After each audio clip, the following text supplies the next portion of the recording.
بسم اللہ الرحمن الرحیم۔ آج ہم جس سورہ کا ترجمہ اور تفسیر دیکھیں گے وہ ہے سورۃ الفیل۔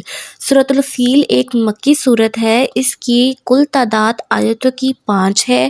شروع کرنے سے پہلے جس نے ابھی تک میرا چینل سبسکرائب نہیں کیا وہ جا کے میرے چینل کو سبسکرائب کریں، ویڈیو پسند آنے پہ لائک کریں، شیئر کریں، ویڈیو کو اینڈ تک لازمی دیکھیے گا۔ بسم اللہ الرحمن الرحیم۔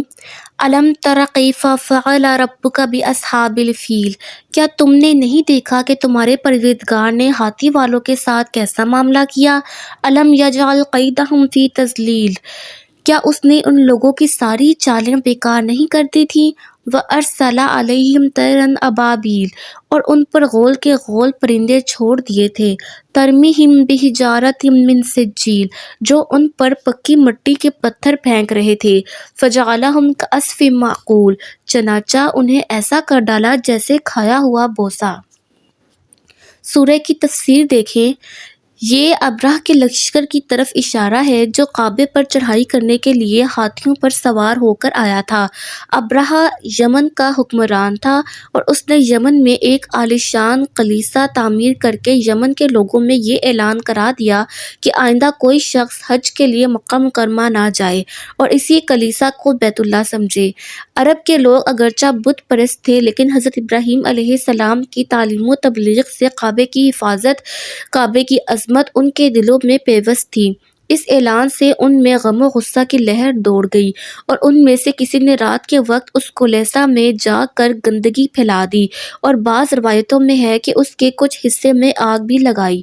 ابرہہ کو جب یہ معلوم ہوا تو اس نے ایک بڑا لشکر تیار کر کے مکہ مکرمہ کا رخ کیا۔ راستے میں عرب کے کئی قبیلوں نے اس سے جنگ کی لیکن ابرہہ کے لشکر کے ہاتھوں انہیں شکست ہوئی۔ آخر کار یہ لشکر مکہ مکرمہ کے قریب مغمس نامی ایک جگہ تک پہنچ گیا، لیکن جب اگلی صبح اس نے بیت اللہ کی طرف بڑھنا چاہا تو اس کے ہاتھی نے آگے بڑھنے سے انکار کر دیا، اور اسی وقت سمندر کی طرف سے عجیب و غریب قسم کے پرندوں کا ایک غول آیا اور پورے لشکر پر چھا گیا۔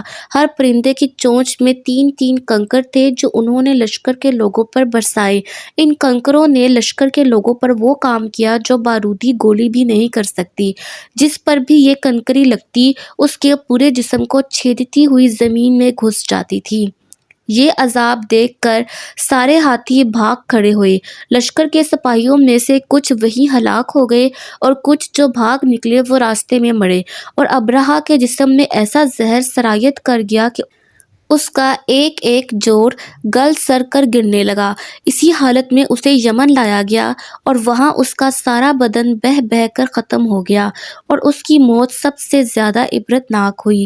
اس کے 2 ہاتھی باندھ مکہ مکرمہ میں رہ گئے جو اپاہج اور اندھے ہو گئے۔ یہ واقعہ حضور اقدس صلی اللہ علیہ وآلہ وسلم کی ولادت باسعادت سے کچھ ہی پہلے پیش آیا تھا، اور حضرت عائشہ اور ان کی بہن حضرت اسماء رضی اللہ تعالی عنہا نے ان 2 اندھے اپاہجوں کو دیکھا۔ اس صورت میں اس واقعے کا تذکرہ فرما کر حضور صلی اللہ علیہ وآلہ وسلم کو تسلی دی گئی ہے کہ اللہ تعالیٰ کی قدرت بہت بڑی ہے، اس لیے جو لوگ آپ کی دشمنی پر کمر باندھے ہوئے ہیں آخر میں وہ بھی اصحاب الفیل کی طرح منہ کی کھائیں گے۔ یہ ہاتھیوں والا واقعہ بہت ہی مشہور واقعہ ہے۔ اس سے حضور صلی اللہ علیہ وآلہ وسلم کی حوصلہ افزائی کی گئی کہ اللہ تعالیٰ کی قدرت بہت بڑی ہے۔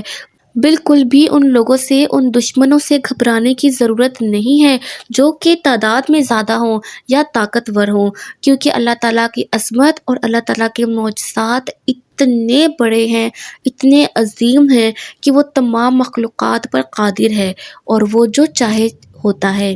اللہ تعالیٰ ہم سب کا حامی و ناصر ہو، ہمیں سیدھے رستے پر چلنے کی توفیق عطا فرمائے اور ہمیں ہدایت کے رستے پر چلائے۔ جزاک اللہ۔ ویڈیو کو پسند آنے پہ لائک کریں، شیئر کریں اور میرے چینل کو سبسکرائب کریں۔